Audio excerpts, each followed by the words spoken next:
తిరుమల తిరుపతి దేవస్థానం లడ్డు వ్యవహారంలోని ఇప్పుడు ఏదైతే అంబటి రాంబాబు దుమారం రేపే భూత పురాణం మాట్లాడుతూ ఉన్నారు. అంటే ఇప్పుడు చూసుకున్నట్టయితే టీడీపీ వర్గాల్లోని ఇది ఒక చర్చనీయాంశంగా మారుతూ ఉన్నది. అంటే ఇప్పుడు ఈ కల్తీ లడ్డు వ్యవహారం చాలా స్ట్రిక్ట్గానే వ్యవహరిస్తూ ఒక క్లారిటీ ఇచ్చింది. ఇప్పుడు అంబటి రాంబాబు చేసినటువంటి వ్యాఖ్యలు ఏవైతే ఉన్నాయో దాన్ని మీరు ఎలా స్పందిస్తారంటారు?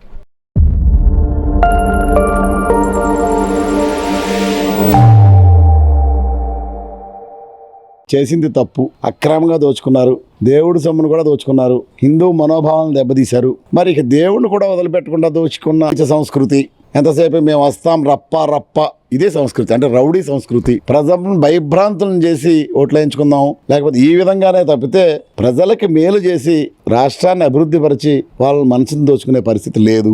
నాయకుడు ఎట్లుంటే వాళ్ళ అధినాయకుడు ఎట్లుంటే మా మిగతా నాయకులు కూడా అట్లాగే ఉంటారు. ఇతను ఒక నీచమైన వ్యక్తి అంబటి రాంబాబు అనేవాడు. గంట రాంబాబు ఎందుకు వచ్చింది? గంట రాంబాబు, సంబరాల రాంబాబు, ఆంబోత్ రాంబాబు అంటే మంచి పేర్లు సంపాదించుకున్నాను. ఎందుకు ఏ విధంగా ఇంతకుముందు మాట్లాడావు నేను నా నోటితో చెప్పను. నీ నీచ సంస్కృతిని, లేకపోతే మంత్రిగా ఉన్నప్పుడు చేసిన వ్యక్తిని, అంటే నీలాంటి వాళ్ళు శాసనసభ్యులు అవటం, నీలాంటి వాళ్ళు మంత్రులుగా ఉండటం అసలు దేనికి తార్కాణం? మరి అలాంటి వ్యక్తి ఈ రోజుని ప్రపంచ దేశాల్లో ప్రఖ్యాతి పొందినటువంటి దార్శనికుడు, ఒక నవ్యాంధ్ర నిర్మాణం కోసం నడుం కట్టిన ధీరుడు, ఒక గౌరవప్రదమైన పోస్ట్లో ఉన్నటువంటి ముఖ్యమంత్రి చంద్రబాబు నాయుడు గారిని అంటే అసభ్యమైన లాంగ్వేజ్తో, జుగుప్సాకరమైన రీతిలో నువ్వు మాట్లాడటం అనేది ప్రజలందరూ గమనిస్తున్నారు. నీకు అసలే అసహించుకుంటా ఉన్నారు మిమ్మల్ని ప్రజలు. అంటే మీరేదో రప్ప భయపడిపోతారు జర్మని అనుకోవద్దు. వాళ్ళు మీకు తగిన గుణపాఠం చెప్పారు, 11 సీట్లు ఇచ్చారు, అయినా మీకు బుద్ధి రాల, మీరేం మారలా, మీకు రాదు, మీ జీవితంలో మీరు మారరు. ఈ రోజుని దానికి ఎలా స్పందించారంటే, నువ్వు గనక కనపడితే ఎవరు తేజాప శ్రేణి లెక్కలు ప్రజలందరూ కూడా నిన్ను బూడిద చేయడానికి సిద్ధంగా ఉన్నారు. నిజంగానే అంత ఆగ్రహం గట్టలు ఎంచుకుంటా ఉంది. ఎందుకంటే ఒక గౌరవప్రదమైన ముఖ్యమంత్రి స్థానంలో ఉన్న వ్యక్తిని జుగుప్సాకరమైన రీతిలో మాట్లాడటం నువ్వు.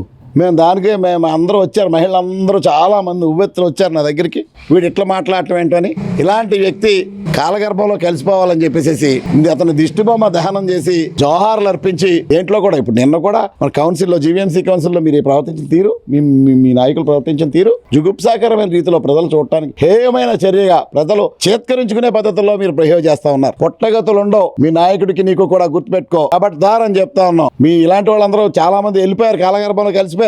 ఆ వంతు నీది అని చెప్పేసి కబడ్దార్, పిచ్చి పిచ్చాశాలు అయికు, పిచ్చి పిచ్చాశాలు పిచ్చి పిచ్చి మాటలు మాట్లాడటం జాగ్రత్తగా ఉండని చెప్పేసి మీ ద్వారా హెచ్చరిస్తా ఉన్నా. వైసీపీ వాళ్ళు గతంలో కూడా అనేక రకాల మంత్రులు కూడా ఎక్కువగా ఈ దుర్భాషలు మాట్లాడుతూ వచ్చేవారు. అంటే ఇప్పుడు చూసినట్టయితే అది విచ్చలవిడిగా మాట్లాడేది. అసలు ఎందుకు ఇలాగా చేస్తున్నారు వైసీపీ వాళ్ళు? అంటే ఒక జాతి పక్షులు ఒక చోట చేరతాయి ఎప్పుడు కూడా. నాయకుడిది నీచ సంస్కృతి. ఆయన ఏం మాట్లాడతాడు? ఈసారి వస్తే రప్ప ఏంటంటే రప్ప చంపేస్తావా? ఈ దారుణలోనే నీ నాయకులు నీ బాటలో నడుస్తా ఉన్నారు. నీ అధినాయకుడు బాటది రప్ప అని చంపేస్తాడు. నీ నాయకులు కూడా అంతే అదే మాట్లాడుతూ ఉన్నారు. నీచ సంస్కృతి, అసభ్యకరమైన రీతిలో అసభ్యకరమైన మాటలు మాట్లాడటం, ఆ విధంగానే మాట్లాడుతూ ఉంటారు. వాళ్ళ సంస్కృతి అది.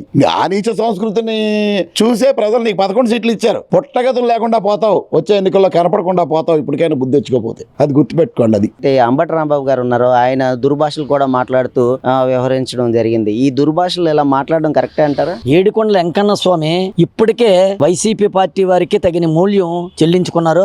ఆ వెంకన్న స్వామితో పెట్టుకోవడం వల్ల ఏదైతే లక్షలాది లడ్డూలు కల్తీ జరిగిందో, ఆ నెయ్యని పేరు చెప్పి దానికి ఎంత పుయ్యాలో అంత పూసి ప్రజల యొక్క ఆరోగ్యంతో ఆడుకున్నారు. 220 కోట్ల పైబడి డబ్బు తిన్నటువంటి విషయం అందరికీ తెలుసు. సిట్ కూడా క్లియర్ గా చెప్పడం జరిగింది. ఇది కాకుండా ఏదైతే మనిషి గొప్పగా చేశాడు అనుకోండి ఏదైనా కార్యక్రమం, అవార్డులు రివార్డులు భారతదేశంలో ఇవ్వడం జరుగుతుంది. అటువంటిది అంబటి రాంబాబు గారికి కూడా ఒక అవార్డు రివార్డు ప్రజలు ఇచ్చారండి. ఒకటి ఆంబోత్ రాంబాబు, అంబటి రాంబాబు, గంట రాంబాబు. ప్రజలు చాలా బాగా ఇతనికి అవార్డులు రివార్డులు ఇచ్చారు. అది ఇతని సంస్కృతి. ఇతను మాజీ మంత్రి అవడం ఈ ఆంధ్రప్రదేశ్ చేసుకున్నటువంటి దురదృష్టకరం. ఇటువంటి వాళ్ళని ఎమ్మెల్యేలు మంత్రులు చేయడం అంటే సిగ్గుచేటు.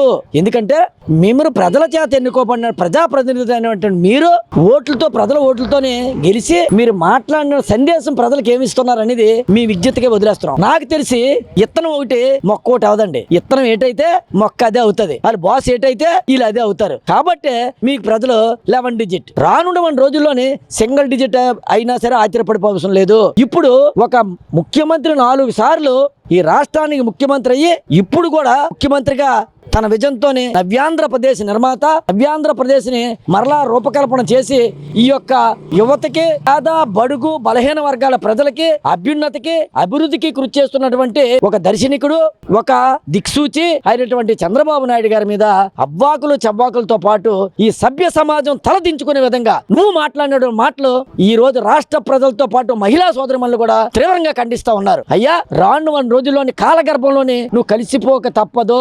ఎందుకంటే ప్రజల ఆగ్రహానికి గురి కాక తప్పదు. డెఫినెట్ గా నేను చెప్తా ఉన్నాను. ఎందుకంటే మీరు మంత్రులుగా నోరెట్టుకుని ఆంబోతులా పడిపోయే ముందు విజ్ఞతతో మాట్లాడు. నీ ఆవేశంలో కూడా రాజకీయ నాయుడికి ఆలోచన ఉండాలా. నీకు ఆవేశం ఉందే తప్ప ఆలోచన లేదు. నువ్వు చదువుపెట్టు నాకు తెలియదు కానీ సభ్య సమాజం తలదించుకునే విధంగా నువ్వు మాట్లాడుతున్న మాటలు ఈ సమాజంలో ఉన్నటువంటి పౌరులందరూ కూడా నిన్ను గమనిస్తా ఉన్నారు. ఆ విషయం మీరు మర్చిపోతున్నారు. రాజకీయ జీవితంలో ఉన్నప్పుడు పేషెన్సీ ఉండాలా, ఓపిక ఉండాలా.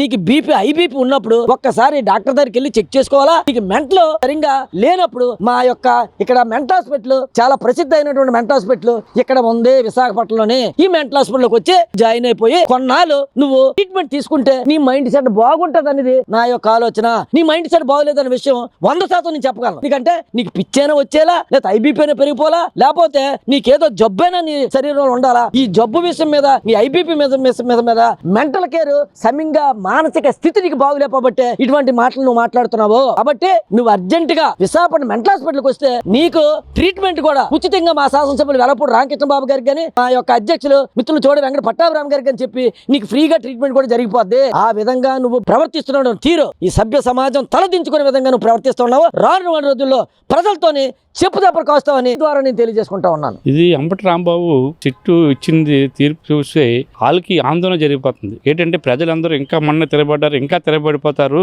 ఇది కరెక్ట్ గా నిజాలు బయటకు వచ్చాయి, మా చేసిన తప్పులు, మా చైర్మన్ గారు, సీఎం గారు అందరూ కలిపే ఉన్నారు, అందులో మంత్రులు గిందరు అని. ఇదంతా బయటకు వస్తే మా ప్యాక్లు చుట్టుకుంటుందని, ఇది ఎక్కడ జనాలకు మెసేజ్ వెళ్తుంది అని భయం మీద ఇప్పుడు దాన్ని రాంగ్ స్టాక్ లో తీసుకెళ్ళడానికి అంబటి రాంబాబు, చంద్రబాబు నాయుడు గారిని ఒక పెద్ద అయిన ముఖ్యమంత్రిగా ఉన్నారు, ఇతను ఒక మాజీ మంత్రిగా చేశారు. అలాంటి వ్యక్తి మరీ ఘోరమైన మాట్లాడడం చాలా తప్పది. ఎందుకంటే ఒక మంత్రి నిన్ను చూసి ఎవరు నేర్చుకోవాలి మంచి మాట్లాడమంటే, ప్రజలు కానీ కార్యకర్తలు కానీ. నువ్వే ఇలా రెచ్చగొట్టి ఆ బూతులు మాట్లాడితే అది ప్రతి వాళ్ళ కేటర్లు ఆ పార్టీలో అందరూ రౌడీ షీటర్లే. అందరూ ఎక్కడి నుంచి వచ్చింది? రెడ్డి, రాజశేఖర రెడ్డి టైంలో వాళ్ళ నాన్నగారు, తాతయ్య గారు బుద్ధులు అతనికి వచ్చి అంత రౌడీ షీటర్లు, కబ్జాలు, భూములు, గోండాయుజం. ఆ కార్యకర్తలు కూడా అలాగే గోండాయుజంగా పరిరక్షించడం, నాయకులు కూడా అలాగే వెళ్ళడం. ఈ ప్రజలకి ఆందోళన వచ్చేది కాబట్టి 11 సీట్లకు దిగిపోయింది. ఇంకా వాళ్ళు మార్పు ఇంకా మారలేదు. ఇంకా వచ్చే రఫా ఇలాంటి కార్యకర్తల మీద దాడి చేయడం, పేదవాళ్ళ మీద కబ్జాలు చేయడం, ఇల్లు ఇలాంటివన్నీ చేశారు గతంలో, ఇంకా చేస్తున్నారు. అయినా తెలుగుదేశం పార్టీ అలా చూస్తుంది. అలా రెచ్చిపోతుంటుంటే చూసి ఊరుకుంటే కార్యకర్తలు చాలా మంది బలైపోతున్నారు. కాబట్టి చంద్రబాబు నాయుడు గారు ఇక్కడ నుంచి వాళ్ళు చూడకుండా ఎక్కడ కంట్రోల్ చేయకపోతే ముందు ఇంకా ఎక్కువ అవుతాయి, ఇలాంటి మాటలు పెరుగుతాయి. మంత్రులు ఇంకా మాట తీరలేదు. ఒక చదువుకున్న వ్యక్తి అమ్మల్ని బూతులు తిట్టడం అంటే మరి ఘోరమైనగా అంబటి రాంబాబు తిట్టడం చాలా తప్పు. కార్యకర్తలు ఊహించి చంద్రబాబు ఊరుకున్న కార్యకర్తలు ఊరుకోరు కానీ ఇంకా మనల్ని రెచ్చగొడుతున్నారు గొడవలు తేడానికి. నెక్స్ట్ కాబోయే రోజు వెంకన్న స్వామి ఉన్నాడు, ఆ నాన్నగారికి జరిగింది, రేపు వీళ్ళు కూడా వెంకన్న బాబు స్వామి చూసుకుంటాడు అంతా అని అనుకుంటున్నాం మేము. కంపల్సరీ వెంకన్న బాబుకి భక్తి ఉన్నవారు ఎవరైనా హిందువులు మా వాళ్ళు దెబ్బతినేలాగా వీళ్ళు ప్రవర్తిస్తున్నారు. మొత్తం నెయ్యి అని, టికెట్లు అమ్ముకోవడం, భూములు ఓటర్ అమ్ముకోవడం, దేవస్థానం భూములు అమ్మడం, ఇలాంటివి ఎన్నెన్నో చేస్తున్నారు. ఇంకా చేశారు, ఇంకా అనిపిస్తున్నారు, ఇంకా అనిపిస్తారని మేము అందరూ ఊహిస్తున్నాం. అంబటి రాంబాబు అనే వ్యక్తి దుర్మార్గుడు. ఆయన మీద చాలా కేసులు ఉన్నాయి. ఈ ఎలక్షన్ లో వాళ్ళ కూతురు ఆల్రెడీ ఆయన ఓటేయొద్దని చెప్పారు. మా నాన్న దుర్మార్గుడు. ఆయన అందువల్ల ఆయన మాటలు అయితే పట్టించుకునే అవసరం లేదు. ఆయనకి బుర్ర పాడైపోయింది అధికారం పోయిన తర్వాత ఏమైందంటే జగన్మోహన్ రెడ్డి అలా నాయకులు ఇంకా పార్టీలు ఉంచుకోవడం వల్ల ఇంకా 11 సీట్లు ఇంకా 5 సీట్లు కొత్త ఏమో రాబోయే రోజుల్లో. ఆయన ఇప్పుడు వచ్చి ప్రవర్తన అయితే మారట్లేదు. నెయ్యిలో కల్తీ జరిగిందనేది సిట్ అనేది ఆల్రెడీ రిపోర్ట్ ఇచ్చింది. దాన్ని రాద్ధాంతం చేసి ఇంకా మళ్ళీ ఏం జరిగిపోతాం ఏటన్నా భయంతో వాళ్ళు ఇంకా ఏ కేసులు పెట్టేస్తారు ఏటన్నా దేని మీద ఇలాగ జనాలు రెచ్చగొట్టడానికి ఏదైనా దాడులు చేస్తే తెలుగుదేశం మా మీద దాడులు చేశారని చెప్పుకోవడం కోసం ఇలాంటి మాటలు తెప్పుతాను తప్ప అందులో ఏది లేదు. వాళ్ళు చేసింది 100% తప్పు. దీని మీద ఇంకా రాబోయే రోజుల్లో ఆయన మీద ఎలా యాక్షన్ తీసుకోవాలో చంద్రబాబు నాయుడు గారు, పవన్ కళ్యాణ్ గారు మొత్తం అందరూ డిసైడ్ అవుతారు. దానివల్ల ఏంటంటే వాళ్ళు మెంటల్ వాళ్ళకి ఎంత చూసి ఊరుకోవడం ఎంత. పబ్లిక్ లో ఇలా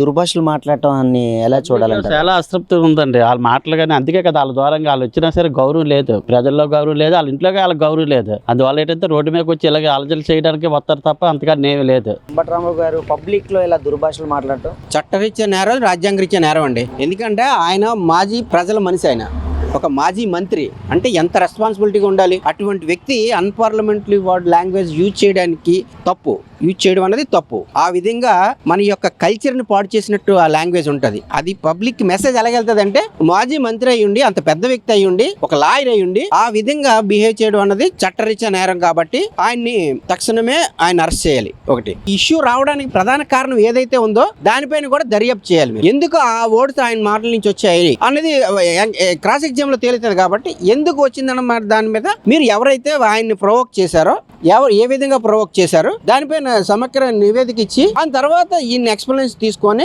ఆ విధంగా ఆయన శిక్షించాలి. అప్పుడే ఈ యొక్క ప్రజాస్వామ్యం తాలూకు వాల్యూ నిలబడుతుంది. లేని పక్షంలోని ప్రజాస్వామ్యం తాలూకు వాల్యూ పోతుంది. ప్రజాస్వామ్యంలోని ఎంత పొలైట్ లాంగ్వేజ్ యూజ్ చేయాలి, అందులోని మాజీ ప్రజాప్రతినిధి అయి ఉండి అటువంటి వ్యక్తి ఇటువంటి లాంగ్వేజ్ మాట్లాడితే భావితరాలకు ఏ విధంగా వెళ్తుంది మెసేజ్? వాళ్ళందరూ ఏమనుకుంటారు, రాజకీయాలు అంటే ఇలాగ ఉన్నాయి, ఎంతైనా ఇటువంటి లాంగ్వేజ్ లా యూజ్ చేస్తారని చెప్పేసి చాలా మంది మైండ్ పాడవుతుంది. అలాగే యువత కూడా పెడదో పడతారు ఇటువంటి లాంగ్వేజ్ ఉంటే, అంత వ్యక్తి మాట్లాడండి, మనం మాట్లాడితే తప్పేటని చెప్పేసి చాలా మంది యువత అంతా కూడా అటువంటి లాంగ్వేజ్ యూజ్ చేయడానికి, మన కల్చర్ ని పాడు చేయడానికి. ఎందుకంటే మనది కల్చర్ చాలా అద్భుతమైన కల్చర్, మన సంస్కృతి చాలా అద్భుతమైన సంస్కృతి, ఎంతో విలువైన సంస్కృతి. ఇటువంటి సంస్కృతిని పాడు చేసిన వ్యక్తుల్ని ఎవరైతే ఉన్నారో వాళ్ళందరినీ కూడా పబ్లిక్ లో తిరగకుండా చేయాలి ఫస్ట్. తర్వాత నెక్స్ట్ ఎలక్షన్ లోని కంటెస్ట్ చేయకుండా వాళ్ళని నిరోధించవలసిన అంశం ప్రతి పార్టీ మీద ఉంది. ఆ విధంగా ఇటువంటి లాంగ్వేజ్ ఎవరైతే యూజ్ చేశారో అటువంటి అందరినీ కూడా అరెస్ట్ చేయాలని చెప్పేసి మేము డిమాండ్ చేస్తున్నాం.